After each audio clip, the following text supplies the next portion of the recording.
Tinuruan ka ng 12 taon sa pag-aaral na mag-solve ng math. Pero hindi ka tinuruan kung paano makaalis sa kahirapan. Narito ang 14 na simpleng kaalaman sa pananalapi na itinago sa iyo ng paaralan. 1. Buwis, ang hindi maiwasang gastos ng sibilisasyon. Ang senaryong ito, isipin mo ito. Ipagpalagay mo na nagkaroon ka ng isang grabing buwan sa trabaho. Nagtatrabaho ng todo sa pagbaligtad ng burgers sa inyong lokal na McDonald's. Nakahiga ka sa kama na makatanggap ka ng email mula sa kanila. Nakasaad na binyayaran ka ng $2,000, ngunit ang iyong bank account ay $1,456 lamang ang natanggap. Nag-scroll ka pababa para tingnan ang payslip. Federal income tax, state tax, Social Security, Medicare. Ito ang modernong ritual ng pagbibigay ng bahagi ng iyong pera sa hindi nakikitang puwersa. At inaasahan nilang magsabi ka ng salamat para dito. Ito ang sitwasyon. Ang buwis ay ang halaga ng sibilisasyon. Nagbabayad ka, nagtatayo ng kalsada ang gobyerno, nagpopundo ng mga paaralan, tinitiyak na ang paborito mong food truck ay hindi sinasalakay ng mga daga at nagpapadala ng $1 billion na missiles sa mga lugar na hindi mo pa napupuntahan. Ngunit may iba't ibang uri ng buwis. Ang buwis sa kita ay kinukuha mula sa pera na iyong kinita. Ang buwis sa bentahan ay kinukuha mula sa pera na iyong ginastos. Ang buwis sa capital gains ay kinukuha mula sa kinikita ng iyong mga investment habang ikaw ay natutulog. Kumukuha ang gobyerno ng kaunti mula sa bawat dolyar mo. Halos lahat din ay nagbabayad ng Social Security at Medicare tax. Sa esensya, ang Social Security tax ay parang pinipilit ka ng gobyerno na mag-ipon para sa pagre-retiro. Pinipilit ka nilang mag-ipon na yon at ibabalik ito sa iyo sa paglipas ng panahon pagkatapos mo magretiro. Ang Medicare naman ay isang health insurance tax na sumusuporta sa mga matatanda o sa mga may malalang problema sa kalusugan. Ngayon, paano ang tungkol sa tax filing? Nako, alam ng gobyerno kung magkano ang utang mo, pero pinapahulaan ka nila. Ang galing. Kung tama ka, walang alalahanin. Ngunit kung mali ka, lagot ka. Pagdating sa aktual na pagbabayad ng buwis, ang ilan ay nagbabayad bawat ilang buwan. Ang ilan ay nagbabayad taon-taon. At may mga tao na hindi nagbabayad at napupunta sa mga dokumentaryo. Naintindihan ko na ang buwis ay nakakainis. Ngunit hindi ito ganap na masama. Ang mga bansa na may mas mataas na tax rate ay madalas may mas mataas na kalidad ng buhay sa lahat ng aspeto. 2. Mga bangko, financial intermediary o vault keeper. Pumasok ka sa isang bangko. Ibinibigay mo ang pera sa teller, binibilang nila, nungumingiti, at sinasabing ide-deposit ito sa iyong account. Lumabas ka at iniisip, magaling, nakahiga na ito ngayon sa isang vault sa kung saan binabantayan ng isang dragon. Pero sa katunayan, ang perang yun ay wala na. Karamihan sa mga tao ay iniisip ang bangko bilang isang malaking safe na may iisang trabaho lang, ang paghawak ng pera ng mga tao. Ngunit sa katotohanan, sila ay intermediaries lamang o matchmakers para sa mga transaksyon sa pananalapi. Nang ide-deposit mo ang $1,000 na iyon, kinuha ng bangko ang $900 at ibinigay ito sa isang taong gustong bumili ng jet ski. Ang sistema ngayon ay tinatawag na fractional reserve banking, na karaniwang nakabatay sa ideya na kailangan lang nilang magtago ng bahagi ng cash. Dahil hindi lahat ay sabay-sabay na magpapakita upang humiling na kunin ang 100% ng kanilang account. Maliban kung 2008, kung saan pumila ang mga tao para bawiin ang buong nilalaman ng kanilang account na nagpabagsak sa buong sistema, kumikita ang mga bangko sa pamamagitan ng pagpapahiram ng iyong pera sa mas mataas na interest rate kaysa sa ibinabayad nila sa iyo. Iyon na talaga ang lahat. Ikaw ang supply ng pera at ang nanghihiram ang demand. Hinihikayat ka ng mga bangko na i-deposito ang iyong pera para sa ilang kadahilanan. Mas madali at mas convenient na gumastos gamit ang card o bank transfer kaysa magdala ng cash. Sila ay talagang nagbabayad sa iyo para itago ang iyong pera sa kanila. Saan yun ang interes? Mas ligtas na itago ang pera sa bangko kaysa sa kahon ng sapatos sa iyong silid. Sa Pilipinas, karamihan sa mga bangko ay insured hanggang 500,000 pesos bawat tao. Ibig sabihin, ano man ang mangyari, ginagarantiya ng gobyerno sa iyo ng iyong pera hanggang sa 500K ay ligtas. 3. Interes, ang tahimik na makina ng yaman at utang. Isipin mo na nang hiram ka ng $1,000. Kailangan mong ibalik ang $1,280. Bakit? Dahil sa interes. Ang interes ay kung paano naniningil ng renta ang pera para sa pagiging nasa kamay ng iba.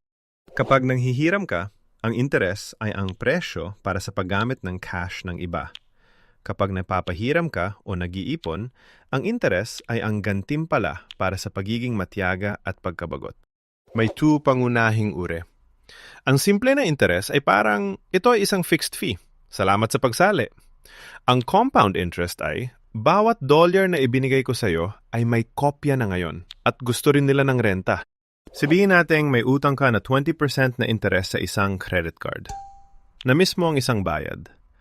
Ngayon, ang iyong interes ay nag-iipon ng interes. Sa madaling panahon, ang $12 na burrito ay nagiging $50 na pagsisisi. Sa kabilang panig, paano naman ang pag-i-invest na may 7% taunang compound interest? Ito ay ang iyong pera na nagpaparami sa sarili nito tulad ng isang cheat code.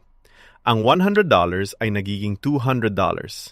Pagkatapos ay $400 dollar. At isang araw nagising ka at matanda ka na, mayaman, at medyo mayabang tungkol dito. Ito ang dahilan kung bakit ang interes ay ang tahimik na makina sa likod ng kayamanan at utang. Sa mga pautang, ito ay ang mabagal na pagsunog na nagiging sunog sa pananalapi ang maliliit na pagkakamali. Sa pag-i-invest, ito ay ang time bomb na nagiging malaking tagumpay ang maliliit na kit. Kaya ano ang diskarte? Kung nagbabayad ka ng interes, sirain mo ito ng mabilis. Kung kumikita ka ng interes, hayaan mo lang, alagaan ito, at bigyan ito ng oras. Ang interes ay maaring maging iyong pinakamasamang kalaban o ang iyong pinakamahusay na unpaid employee. Ang pagpipilian ay nakasalalay sa kung sino ang kumukuha nito. 4. Implasyon, ang di nakikitang magnanakaw na nagpapawala sa iyong pera. Sige, bumili ka ng isang bag ng chips na patatas. Binuksan mo at parang kalahati na lang ang nakain. Tiningnan mo kung magkano ang ibinayad mo. 30% na mas mataas kaysa sa nakaraan. Pagkatapos ay napagtanto mo, tinamaan ka ng implasyon. Ang implasyon ay nangyayari kapag ang pera ay unti-unting nagiging mas mababa ang halaga sa paglipas ng panahon, hindi sa magdamag. Hindi ito kasama ng paputok. Ito ay isang mabagal na pagguho lamang. Ang iyong $5 bill? Technical pa ring $5. Pero mas kaunting instant noodles ang mabibili nito. Mas kaunting gasolina. At wala talaga itong ganong halaga tulad ng dati. Kaya ano talaga ang sani nito? Minsan masyado lang maraming pera ang mga tao. Lahat ay may cash. At gusto nilang lahat na gastusin ito sa parehong bagay. Sabihin nating 2,000 tao ang gustong bumili ng $500 na TV na ito.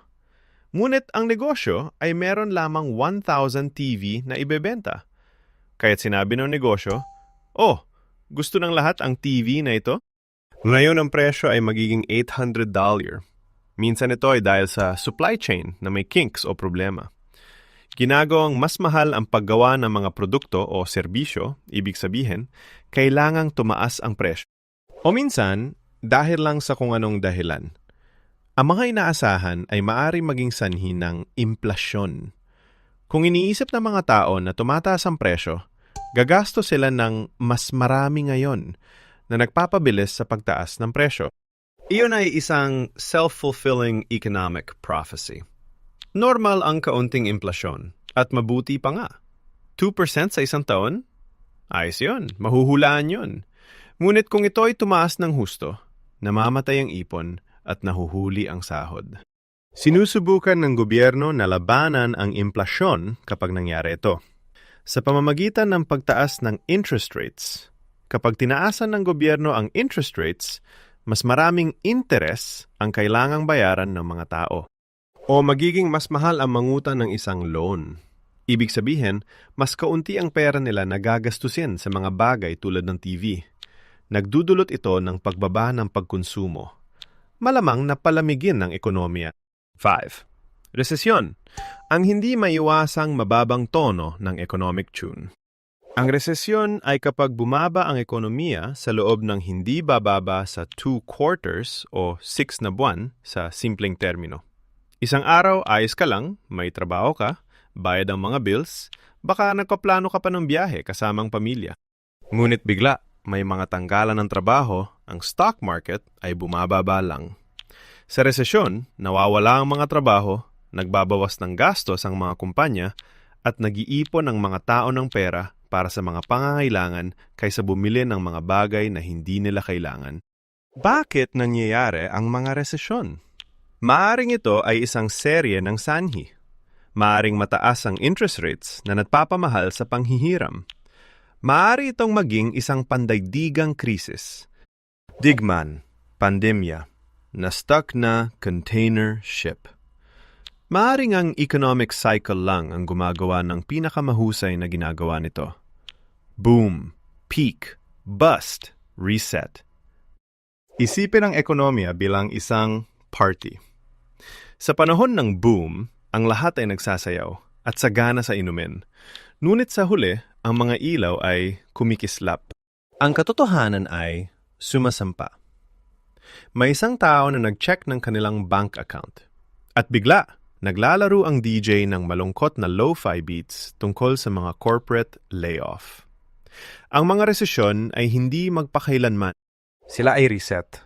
Masakit na reset. Maaring ibaba ng mga gobyerno ang interest rates, magpadala ng stimulus packages, o umasa lang na magsisimulang bumili ulit ng mamahaling kape ang mga tao. Sa huli, bumabalik ang paggasta. Ang mga negosyo ay nagtatayo muli. Nagpapatuloy ang paglago. Ngunit hindi ito walang pilat. 6. Credit score. Panukat ning tiwala, hindi ning kayamanan. Ang credit score ay isang madilim na algorithm na nakakaalam ng iyong pangalan, ng iyong nakaraan, at kung ilang beses kang nahuli sa pagbayad ng credit card noong kolehiyo. Isang 3-digit na numero na nagpapasya kung makakabili ka ng bahay, kotse, o magdurusa ka sa nakakabaliw na 27% interest rate para sa bagong TV. Ang numerong ito ay hindi tungkol sa kayamanan. Ito ay tungkol sa tiwala. Gustong malaman ng mga nagpapahiram kung bibigyan ko ng pera ang taong ito, ibabalik ba talaga nila ito sa akin? Ang scores ay nagra-range mula 300 hanggang 850. Mas mababa sa 580? Isa kang mobile na red flag. Mahigit 750? Kumikinang ka sa adulting credibility. Karamihan sa mga tao, nakastuck sa isang lugar sa pagitan ng 640 at 790. Paano kinakalkula ang credit score? Kasaysayan ng pagbabayad. Nagbabayad ka ba sa oras? Ito ang pinakamalaking bagay. Paggamit ng kredito. Gaano karaming credit ang ginagamit mo kumpara sa magagamit mo? Credit age. Gaano ka nakatagal nagkaroon ng mga account? Credit mix. Mga card, loan, mortgage. Nakakatulong ang diversity. Bagong kredito. Napakaraming aplikasyon kamakailan. Lahat ng ito ay kung paano ito kinakalkula. Ngunit para talagang mapataas ang iyong score, kailangan mong gawin ang mandatory na pagbabayad sa bawat loan bago pumasok sa late phase. Kung pumasok ka sa late phase, ang iyong score ay bababa. Ang credit score mo ay parang isang alagang aso. Pabayaan mo at ito ay dudumi sa buong buhay mo. Alagaan mo at balang araw maaari kang tulungan nitong bumili ng bahay. Hindi ito tungkol sa pagiging mahusay sa pera. Ito ay tungkol sa pagtingin na maganda sa napapahiram. Maaari kang magkaroon ng zero utang at magkaroon pa rin ng basura na score kung wala kang kasaysayan ng kredito. Kaya oo, ang laro ay nakaset up. Ngunit kung matutunan mo ang mga patakaran, maaari mo itong iset up pabalik. 7. Pera, ang social consensus sa inimprentang papel o salapi. Ang kakaibang bahagi tungkol sa pera ay na hindi ito talaga totoo.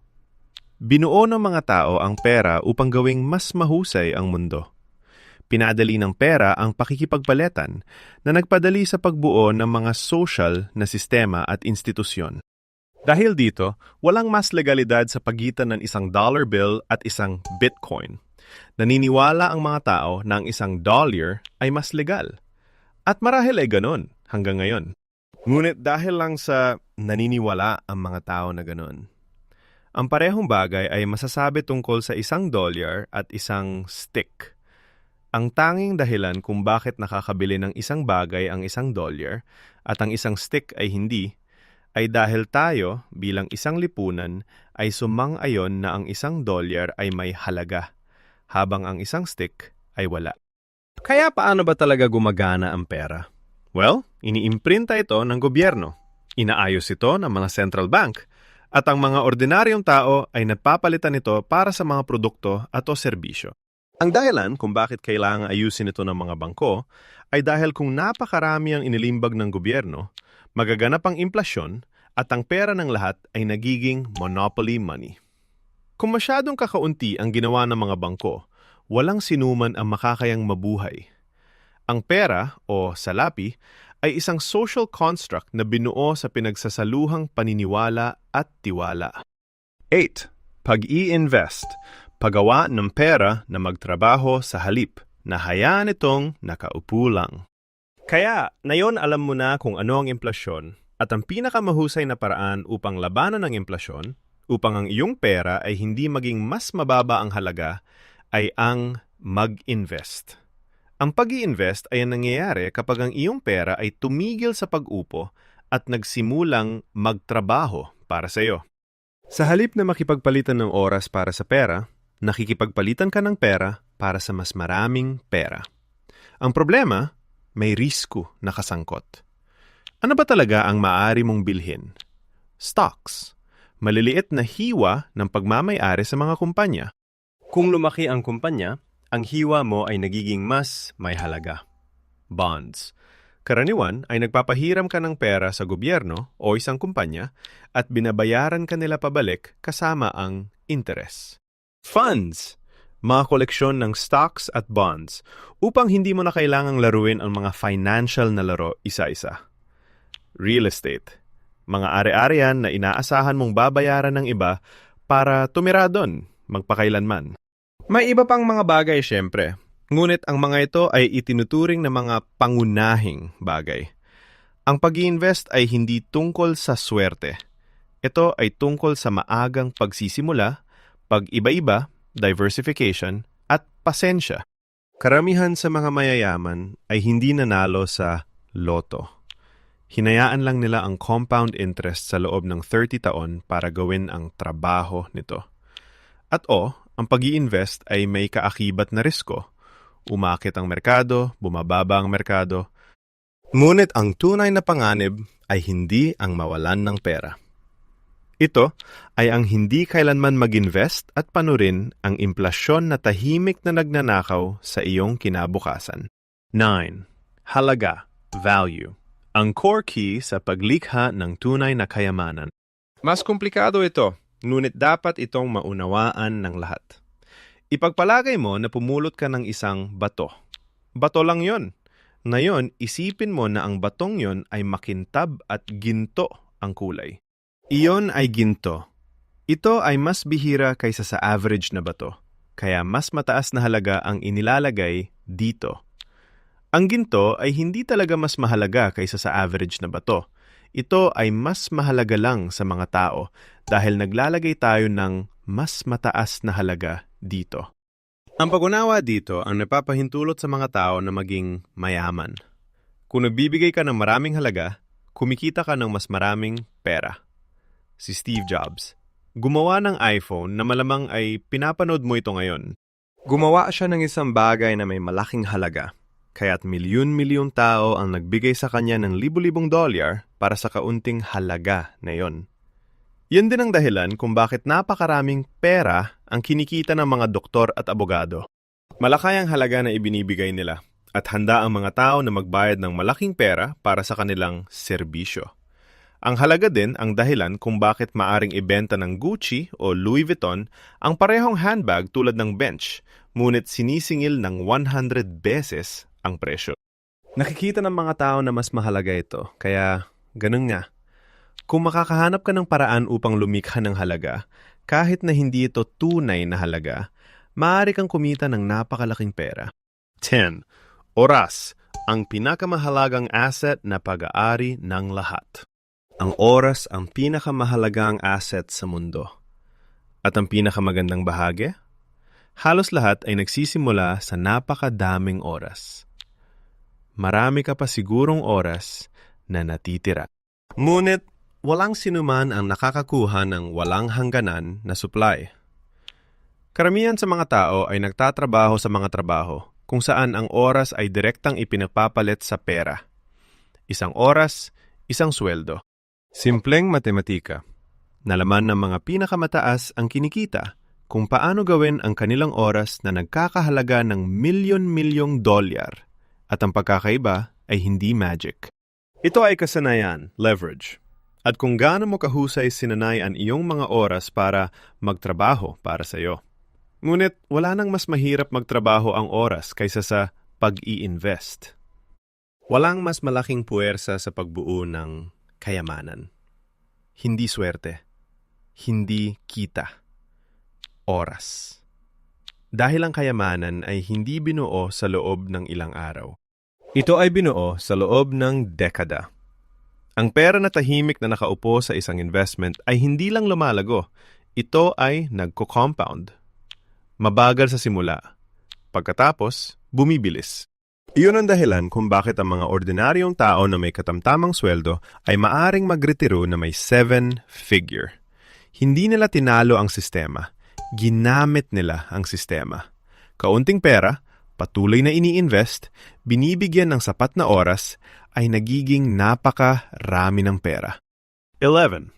Leverage. Ang siningning paggawa ng mas marami gamit ang mas kaunting mapagkukunan. Naririnig mo ang salitang ito, palagi, online. Pero ano ba talaga ang ibig sabihin nito? Minsan, sinabi ni Archimedes, bigyan mo ako ng pivot point at iaangat ko ang mundo. Sa panandalapi, ang leverage ay kung paano mo inaangat ang iyong mga asset nang hindi ginagamit ang lahat ng iyong lakas. Ito ay ang paggamit ng resources ng ibang tao. Ang financial leverage ay ang paggamit ng pera ng bangko upang bumili ng bahay. Naglalabas ka ng 20%, ang bangko ay 80%, ngunit sinasakay mo ang buong kita kapag tumaas ang presyo. Ang time leverage ay ang pagkuha ng empleyado para magtrabaho para sa iyo. Ang technology leverage ay ang pagsulat ng isang piraso ng software code na gumagana habang ikaw ay natutulog. Kung walang leverage, limitado ka sa 24 na kaunting oras bawat araw. Ang mga mayayaman ay hindi nagtatrabaho ng 100 beses na mas mahirap kaysa sa iyo. Ginagamit lang nila ang leverage ng 100 beses na mas epektibo. Ngunit mag-ingat, ang leverage ay isang double-edged sword. Nagpapalaki ito ng kita, ngunit nagpapalaki din ito ng pagkalugi. 12. Supply at demand, ang di nakikilalang batas ng economic universe. Itinuro ito ng ilan sa inyo sa comments. Ang inflasyon ay hindi lamang dahil sa pag-iimprenta ng pera, kundi dahil din sa supply at demand. Ito ang pinaka-basic na konsepto na masyadong mabilis na dinaanan ng paaralan. Bakit napakamura ng tubig? Kahit na kailangan mo ito para mabuhay. Dahil ang tubig ay nasa lahat ng dako. Ang supply ay napakalaki kaya mababa ang presyo. Bakit mahal ang mga diamante? Dahil bihira sila. O iyon ang gusto ng mga kumpanya ng pagmimina na paniwalaan mo. Kapag milyon-milyong tao ang gustong bumili ng bagong iPhone, ngunit iilang libo lang ang kayang gawin ng Apple, ang demand ay lumalagpas sa supply at ang presyo ay tataas. Sa kabaligtaran, kung gumawa ka ng isang bagay na walang sinuman ang gusto, ang halaga nito ay katumbas ng zero. Ang pag-unawa sa ritmo na ito ay nakakatulong sa iyo na malaman kung kailan bibili ng mga asset at, mas mahalaga, kung kailan ibebenta. 13. Kahusayan ng gobyerno ang butas sa bote ng tax money. Sinabi ko na ang mga bansa na may mataas na buwis ay may mas mataas na kalidad ng buhay. Ngunit ang mga tao mula sa Brazil o India ay nagreklamo tungkol dito. At ganap kayong tama. Ang buwis ay ang gasolina, ngunit ang gobyerno ay ang makina. Kung naglalagay ka ng gas sa isang tumutulon na makina, ang kotse ay hindi alis kahit saan. Nagbabayad ka ng 40% na buwis. Ngunit kung ibinulsa ng mga tiwaling opisyal ang kalahati nito. Kung gayon ay nakakakuha ka ng mga kalsada na puno ng lubak at masamang serbisyong pangkalusugan. Ito ang nakatagong variable. Hindi lang tungkol sa kung magkano ang ibinabayad mo, kundi kung gaano kahusay ito ginagamit ng makinarya ng gobyerno. Ang korupsyon ay isang uri ng nakatagong buwis sa pagunlad. Ginagawa nitong yaman ng iilan ang sakripisyo ng publiko. 14. Digital business. Hindi kailanman naging mas mababa ang balakid sa pagpasok. Nagtatanong ang mga tao tungkol sa dropshipping, day trading o AI. Ang mundo ay mabilis na nagbabago. Nung araw, para magsimula ng negosyo, kailangan mo ng kapital, pisikal na espasyo at warehouse. Ngayon, kailangan mo lang ng isang laptop at koneksyon sa Wi-Fi. Pinapayagan ka ng dropshipping na magbenta ng hindi hinahawakan ang produkto. Pinapayagan ka ng content creation na kumita mula sa iyong kaalaman. Ngunit huwag magpalinlang sa mga pangako ng mabilis na pagyaman. Ang mababang balakid ay nangangahulugang napakataas na kompetisyon. Libu-libong tao ang sumusubok ding gawin ang parehong bagay tulad mo. Nagbabago ang teknolohiya ng mga tool, ngunit hindi nito binabago ang kalikasan. Kailangan mo pa ring magbigay ng tunay na halaga sa customer. Kung hindi, isa ka lang ingay sa internet. Magsimula, ngunit magsimula ng may disiplina. Kung nagustuhan mo ang video na ito, tiyak na magugustuhan mo ang susunod. Kaya pindutin ang subscribe at i-on ang notification bell para makapaghatid kami sa iyo ng mas maraming nakakaakit na nilalaman sa susunod na video.